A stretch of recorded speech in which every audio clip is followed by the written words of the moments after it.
এই বছর আমার ছাদ বাগানের অবস্থা খুবই খারাপ। শীতের ফুল গাছ বিশেষ বসানো হয়নি, তবে কয়েকটি চন্দ্রমল্লিকার গাছগুলো বসিয়েছিলাম। গাছগুলো দেখুন এইরকম হয়েছে।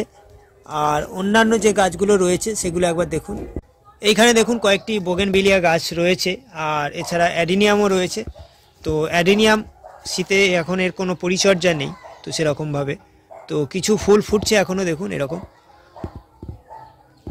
এছাড়া অন্যান্য গাছগুলোতে বিশেষ যত্ন করতে পারছি না, যার জন্য গাছগুলোর চেহারা খুবই খারাপ হয়ে গেছে। আর এই একটা গাছ দেখুন, মধু কামিনী, এটা কিন্তু সারা বছর ফোটে। দেখুন এখানে কিছু বীজ হয়ে রয়েছে, এছাড়া ফুলও ফুটছে। এটা কিন্তু খুব সুন্দর একটি গাছ, এই কামিনী ফুলের গাছটা, মধু কামিনী। এই গাছটা আপনারা করতে পারেন প্রত্যেকের ছাদে। তো সারা বছর সুগন্ধযুক্ত ফুল পেতে এই মধু কামিনী অবশ্যই বসাতে পারেন। একটা জবার ভ্যারাইটি দেখুন, ফুলটা অনেকটা ছোট হয়ে গেছে, গাছে খাবারের অভাব, যার জন্য ফুলটা এরকম ছোট হয়ে গেছে। আর গোলাপ গাছগুলো দেখুন, গোলাপ গাছগুলো ডালপালা প্রুনিং করে দিয়েছিলাম, কুড়ি আসছে।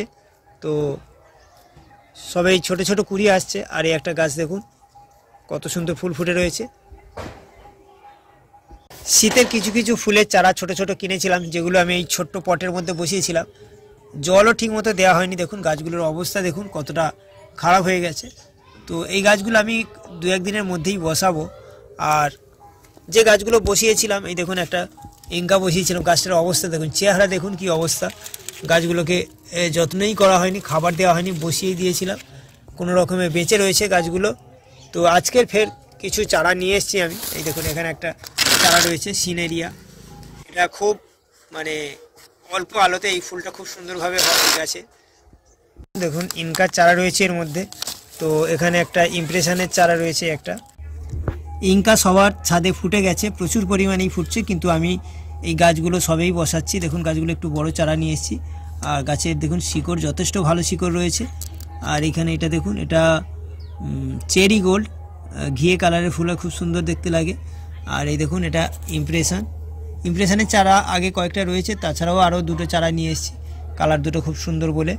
তো এই ইঙ্কাগুলো আমি বসাবো, এর জন্য আমি মাটি আগে থেকে প্রস্তুত করা আছে। শীতের যে ফুল গাছের জন্য যে মাটি, সেই মাটি আমার আগে থেকে প্রস্তুত করাই ছিল। এই মাটিতে আমি গাছগুলো বসাবো।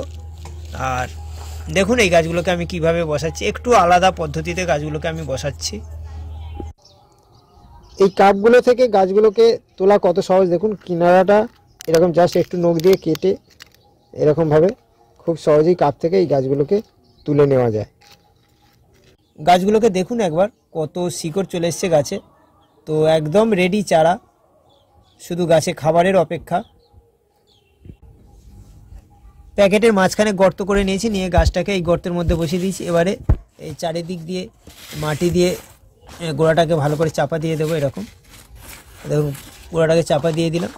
এবারে যেটা করব, এই গাছে যেহেতু আমার গাছগুলো একটু বড় গাছ, আর এই চায়ের কাপের মধ্যে সেটিং করা গাছ, দেখুন প্রচুর পরিমাণে শিকড় চলে এসছে, গাছটা অনেকটা বড় এবং পুরো সেটিং গাছ, রেডি করা গাছ। এবার এরকম যদি রেডি করা গাছ একটু বড় গাছ হয়, এরকম বসানোর পর অল্প করে একটু ডিএপি, দেখুন অল্প একটু ডিএপি আমি এরকম গাছ থেকে দিয়ে দিচ্ছি। যদি খুব ছোট চারা হয়, কিন্তু তাহলে এরকমভাবে ডিএপি দেওয়া যাবে না, যেহেতু আমার গাছটা একটু বড় গাছ রয়েছে আর একদম সেটিং গাছ, সেই জন্য আমি অল্প করে ডিএপি দিয়ে বসিয়ে দিলাম গাছটাকে। গাছগুলো বসিয়ে ফেলেছি, এবার জল দিয়ে মাটিটাকে ভিজিয়ে দেব। গাঁদা গাছে জল একটু বেশিই লাগে, মাটিটাকে একটু ভিজে ভিজে রাখতে হবে, গাছের গোড়ার মাটি। যদি মাটি শুকিয়ে যেতে দেওয়া হয় তাহলে কিন্তু গাছের পক্ষে সেটা একটু সমস্যার কারণ। গাছের সমস্যা বলতে গাছের গ্রোথটা একটু কম হয়ে যাবে যদি মাটি শুকিয়ে যায়। তো সেই জন্য গাছের গোড়ার মাটি একটু ভিজে ভিজে রাখতে হবে। আর ডিএপি দিয়ে আমি বসিয়ে দিলাম। আর 4-5 দিন পর থেকে সরিষার খোল পচা জল দেবো এই গাছে। আর সপ্তাহে একবার অল্প অল্প করে ডিএপি এই গাছে আমি দেবো।